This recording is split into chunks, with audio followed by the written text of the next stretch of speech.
Ce lundi 10 octobre 2025, la préfecture d'Oussouye a accueilli une importante rencontre de sensibilisation et d'information. Autorités administratives, services de santé, acteurs de l'élevage et éleveurs venus de tous les départements se sont réunis pour discuter d'un sujet crucial, la fièvre de la vallée du Rift. Cette maladie virale touche principalement le bétail, mais peut également affecter l'homme.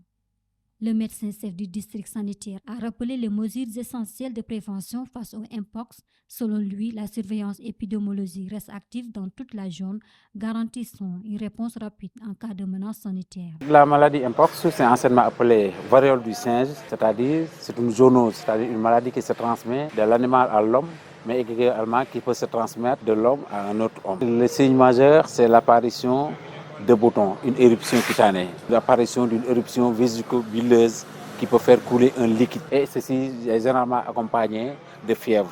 Il peut y avoir des courbatures, des myalgies, une asthénie. Vu que c'est une zoonose, donc on a mis en branle le système One Health, c'est-à-dire l'intervention du service d'hygiène, de l'élevage, l'intervention des différentes entités pour vraiment lutter contre cette maladie.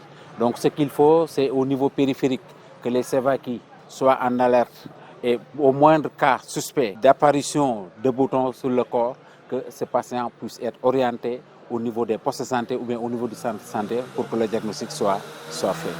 On a notre système de prévention qui passe d'abord par la sensibilisation au niveau des communautés. Hier, on a fait une descente à Elinking où on a retrouvé le cas Mpox qui est positif pour le district, le seul cas pour le moment. Et à ce niveau, on a procédé à des méthodes de sensibilisation par rapport à la consommation de viande, mais par rapport également aux mesures de prévention par rapport au cas qui est isolé.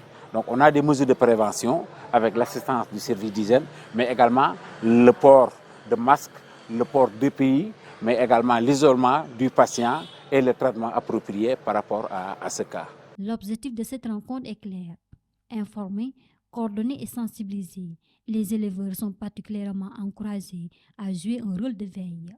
Menace de la vallée du Rift.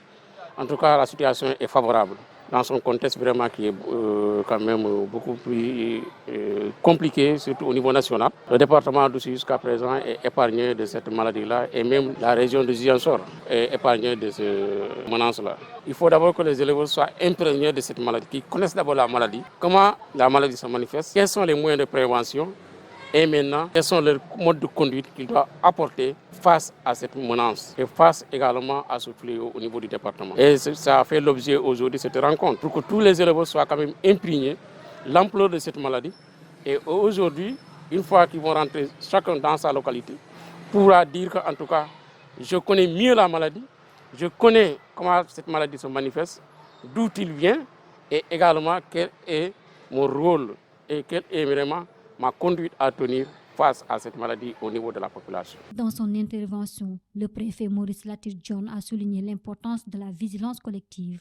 Il a lancé un appel à toutes les populations, rappelant que la lutte contre ces maladies nécessite la coopération des autorités, des collectivités locales et des habitants des zones rurales. Nous étions réunis aujourd'hui à la préfecture pour un CDD d'information et de sensibilisation sur d'abord la maladie, la fièvre de la vallée du Rift, mais aussi sur la maladie appelée Mpox ou variole du singe. On en a profité également pour partager un peu sur la campagne de vaccination du cheptel. Il faut préciser qu'au départ, le point de Mpox n'avait pas été prévu. Mais nous avons été pris en cours par l'apparition d'un cas de cette maladie-là, quelque part dans le département. Donc nous avons jugé nécessaire de l'ajouter à l'ordre du jour justement pour informer les populations, les sensibiliser sur la maladie. Ça a été un moyen pour nous, avec l'appui des techniciens de la santé, de l'élevage, de sensibiliser les différents acteurs sur ces maladies-là pour leur donner les informations nécessaires pour une meilleure connaissance de ces maladies. C'était l'occasion également d'appeler les collectivités territoriales à accompagner les dynamiques qui seront enclenchées par les différentes équipes. Et dans ce sens, il est important de dire que le district sanitaire est en train d'élaborer un plan de communication qui va justement aider à mieux sensibiliser et renforcer la communication justement pour avoir les études qu'il faut.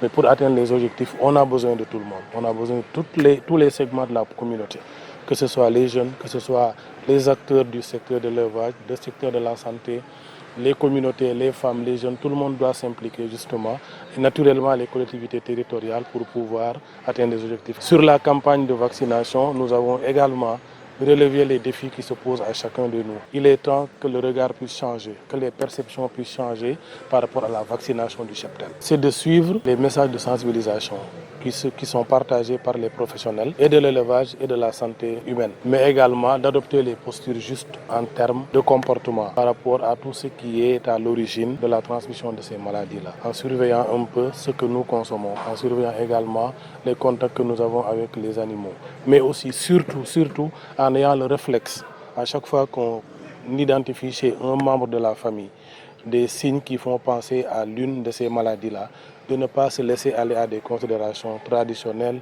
ou mystiques ou naturelles comme on dit, mais d'avoir le réflexe d'orienter les enfants, les personnes en tout cas de façon générale vers les structures médicales qui pourront faire le diagnostic et si les cas sont confirmés, apporter le traitement idoine. La mobilisation de chacun est aujourd'hui essentielle pour barrer la route aux maladies animales et prévenir leur transmission à l'homme. Un message fort qui résonne dans tout le département d'où suis.